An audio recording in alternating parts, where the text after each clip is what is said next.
¿Y qué pasará en los próximos días en el departamento de Santa Cruz? Asambleístas del oficialismo, comenzamos con este tema, han presentado una denuncia en la Fiscalía del Distrito de Santa Cruz contra el gobernador electo Luis Fernando Camacho. Ellos aseguran que se ha supuestamente producido varios presuntos delitos, entre ellos manipulación informática, resolución contraria a la Constitución Política del Estado, al Estatuto Autonómico e incumplimiento de deberes. Todo tiene su origen por el viaje que realizó el gobernador Camacho a Brasil en misión oficial y delegó las funciones a un funcionario subalterno de la gobernación.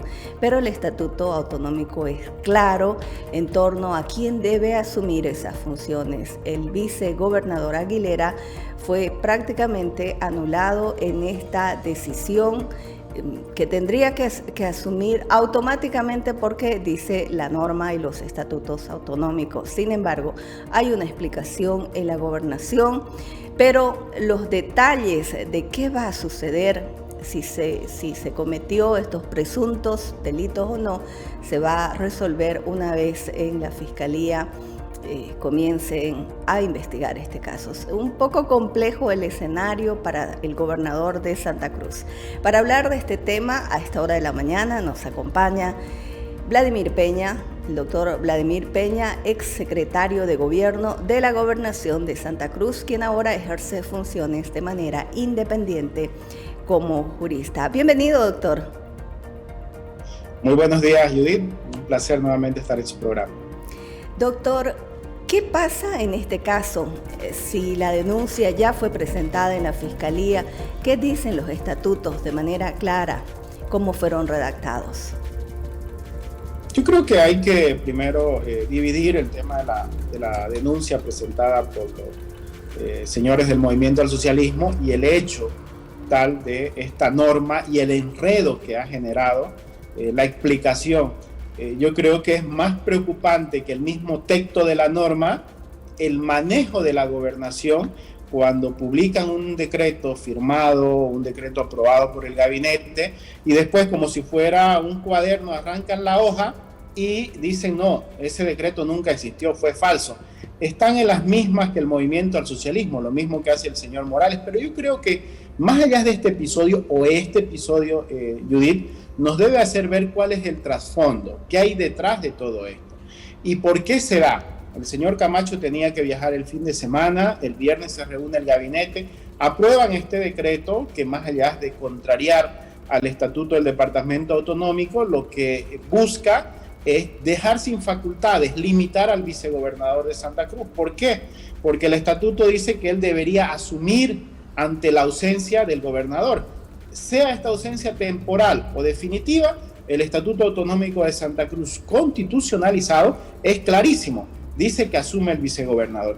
Y hay secretos a voces que hay que hablarlos claramente para evitar daños mayores cuando muchas veces se tolera porque nuestro enemigo mayor es el más, porque no sé qué. Muchas veces los cruceños tendemos a callarnos o algunos quieren acallar para que precisamente no se digan estas cosas. Y lo cierto, Judy, es que tenemos un gobernador inmaduro que desconfía hasta de sus propios colaboradores, que desconfía de los ciudadanos que lo han ayudado, del grupo más cercano que lo ha ayudado a llegar a la gobernación, como es el caso del vicegobernador, y por eso aprueba estas normas, no pensando en el beneficio de Santa Cruz, pensando en su propio interés personal, que digo e insisto, es de una inmadurez que ya alarma, porque cómo un gobernador va a tratar de restarle lo que dice el estatuto, las facultades al propio vicegobernador, y que el vicegobernador no se entere hasta el día lunes que es gobernador en ejercicio.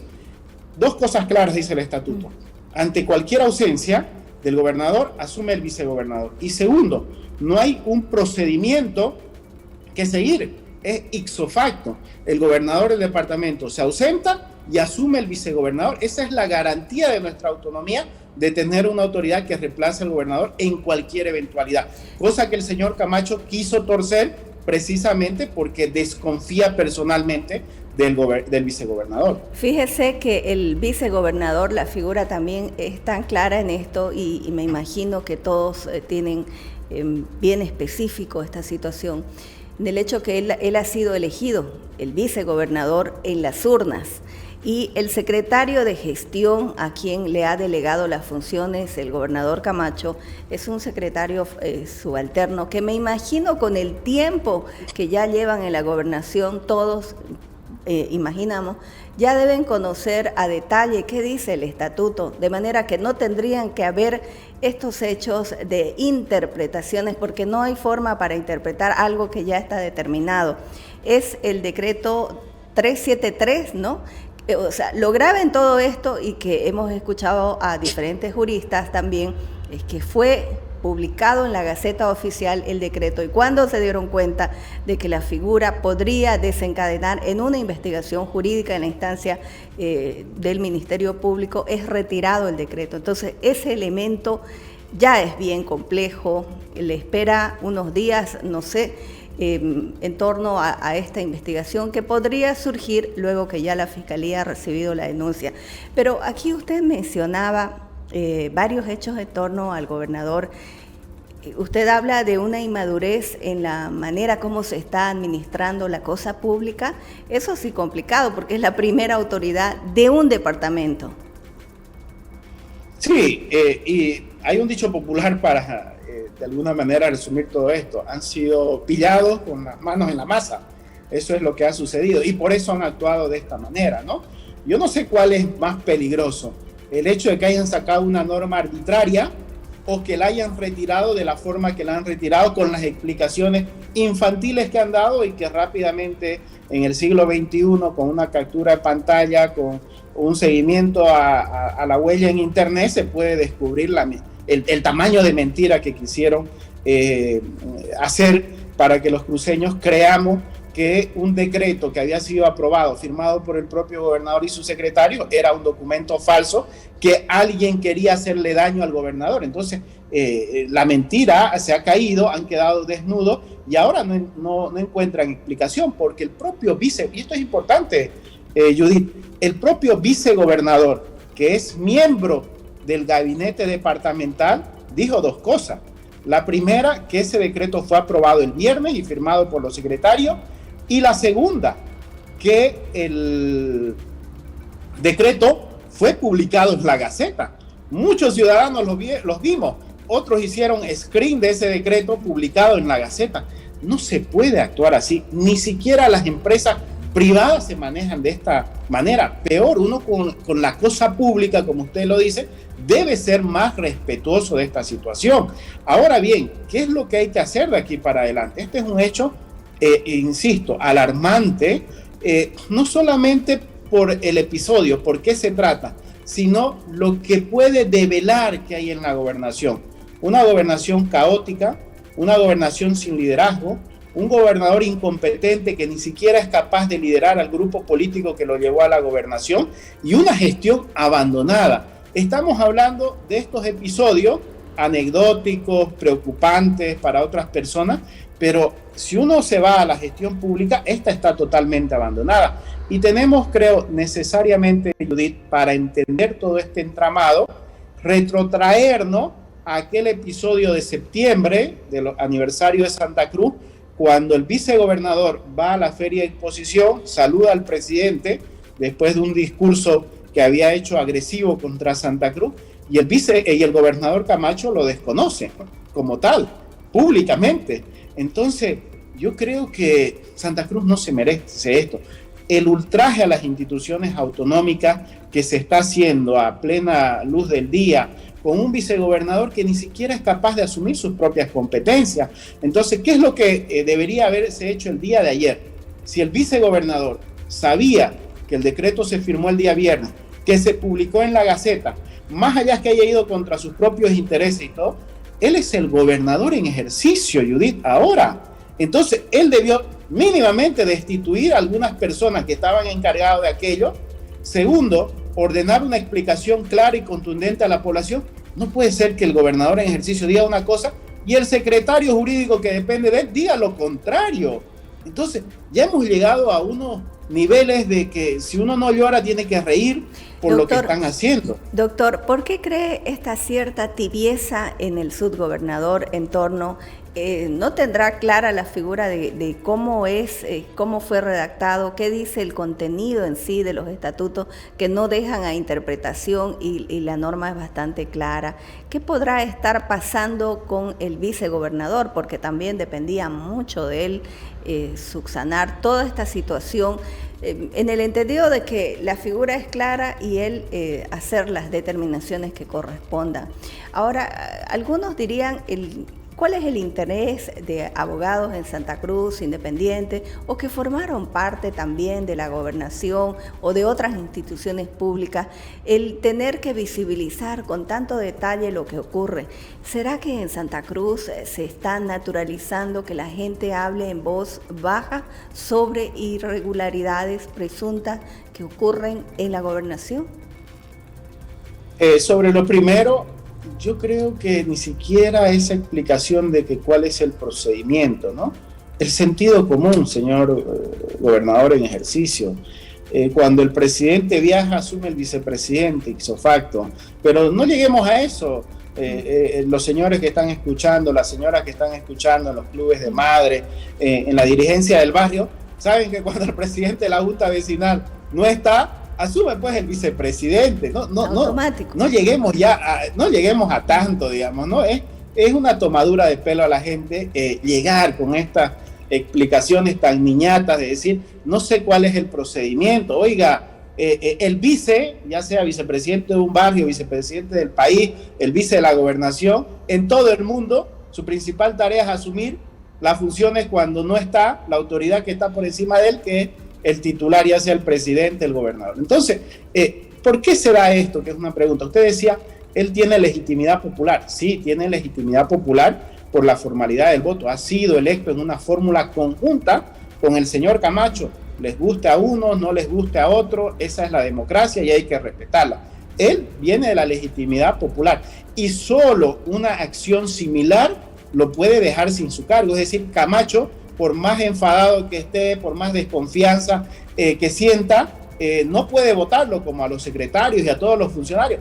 Al único funcionario que Camacho no puede votar de la gobernación es al vicegobernador, porque ha sido electo igual que él. Ahora, que el vicegobernador se haya amparado en la popularidad del señor Camacho, que no sé, bueno, eso es parte del debate público, pero en términos de legitimidad democrática, él ha sido electo por el pueblo cruceño y su cargo se debe a un ejercicio democrático que solamente el titular de la soberanía, el pueblo cruceño, puede quitárselo. ¿Por qué no asume él?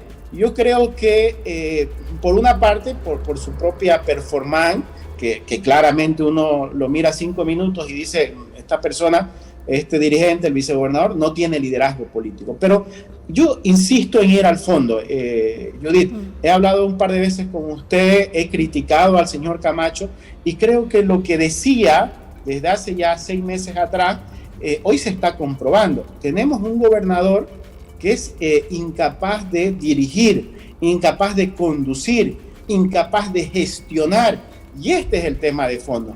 Yo creo que no hay que irse por las ramas. Aquí la mayor responsabilidad para que la gobernación funcione bien es del gobernador del departamento. Él es el líder, él es la autoridad electa, él es el máximo dirigente, la máxima autoridad ejecutiva que se llama en términos administrativos. Entonces, él es el que tiene la mayor responsabilidad de que esto funcione. Y si el gobernador Camacho tiene esta actitud de desconfianza, de pensar más en normas de cómo lo blinden a él y cómo lo perjudiquen a sus propios colaboradores, que en el interés del pueblo cruceño, es que estamos en el camino equivocado. Y esto es lo que hay que ver en todo este episodio lamentable de la gobernación. Pero en todo caso, ¿en qué tiene que derivar no solamente al margen de lo que pueda haber una investigación de acuerdo a la denuncia que han formado, eso ya en la parte legal, ya en la parte de organización, de estructura dentro de la gobernación, tendría que tener la figura bien clara de cómo debe proceder, no solo por un asesoramiento de cómo es que van a trabajar, sino de empezar a mirar el asunto central de lo que es gobernar desde un departamento y no necesariamente porque si van a estar permanentemente en conflictos internos, observaciones, esto no pareciera que no va a avanzar. Y ese es el perjuicio para Santa Cruz, y deberíamos enfocarnos en esto, que es lo importante, Judith. Lo del MAS, esta denuncia que han hecho los masistas de forma oportunista, hipócrita, además hay que decirlo claramente, los que se opusieron a la autonomía, los que hemos combatido 15 años para que nuestro estatuto se constitucionalice, hoy no pueden ser los defensores del estatuto. Eso se llama hipocresía, señores del movimiento al socialismo, que están aprovechando una oportunidad por la negligencia, cómo se manejan los de la gobernación. Y además por la tardía reacción, cuando el gobernador en ejercicio, dice voy a esperar un informe, voy a esperar el procedimiento, lo que está haciendo es regalarle la iniciativa política a su adversario. Esto es lo que está haciendo. Primero, que se equivocaron. Segundo, que reaccionan mal, tarde. Entonces, y el MAS lo que está haciendo es aprovechar una oportunidad, insisto, de una forma cínica, porque si hay un partido antiautonomía es precisamente el movimiento al socialismo. Lo que debió hacer para evitar esto el vicegobernador es él, como gobernador en ejercicio, hacer las acciones administrativas, judiciales, si consideraba necesarias. Lo que no puede hacer el gobernador en ejercicio, él denunciando ante la opinión pública un hecho irregular, diciendo que no va a tapar a nadie, que él no miente, cruzarse de brazos y no hacer nada. Eso es lo peor que se puede hacer.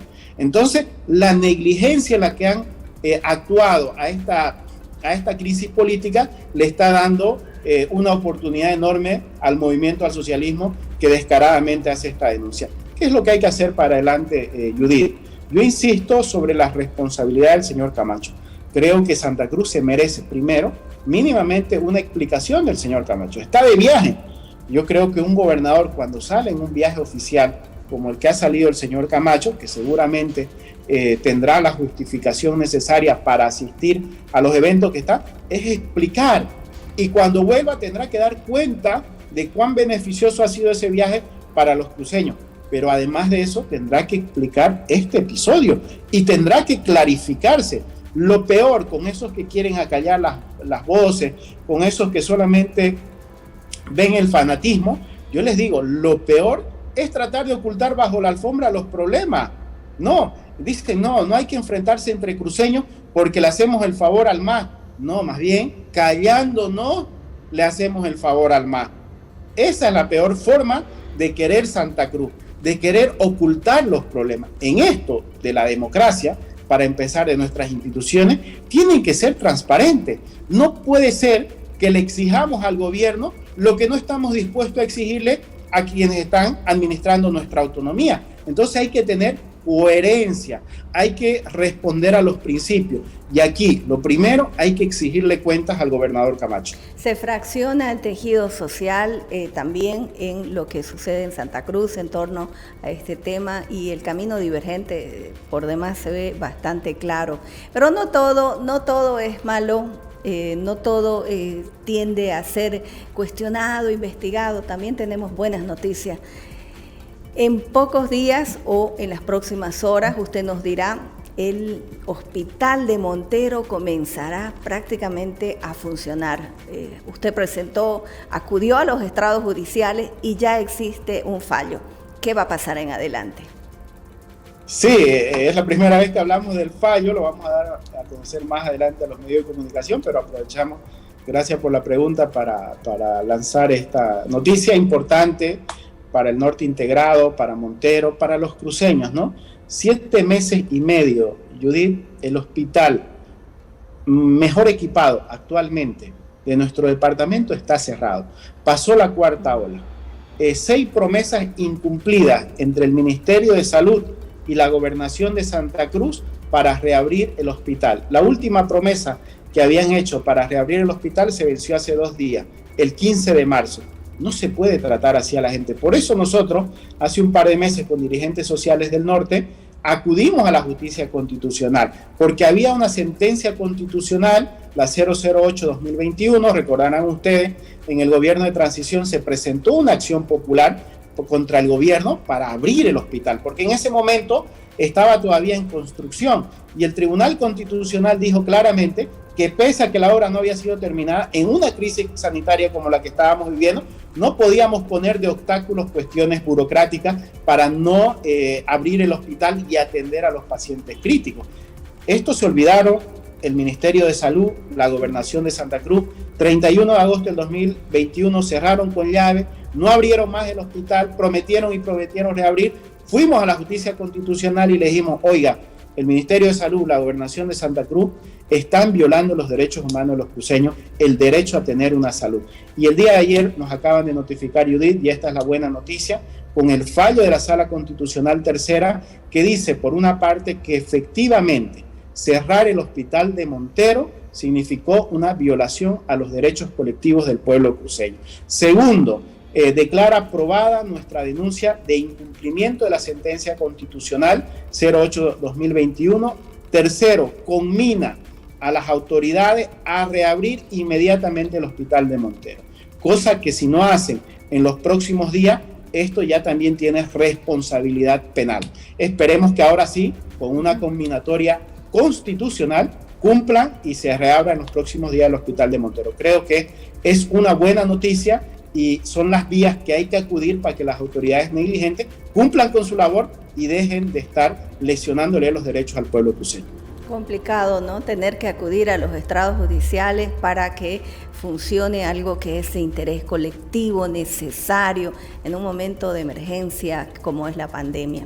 Bueno, muchísimas gracias, doctor, por la explicación que nos ha dado jurídicamente en torno a lo que es y cómo fue la redacción de este estatuto y quiénes se opusieron y ahora lo tienen también llevando como una bandera para poder sustentar una denuncia.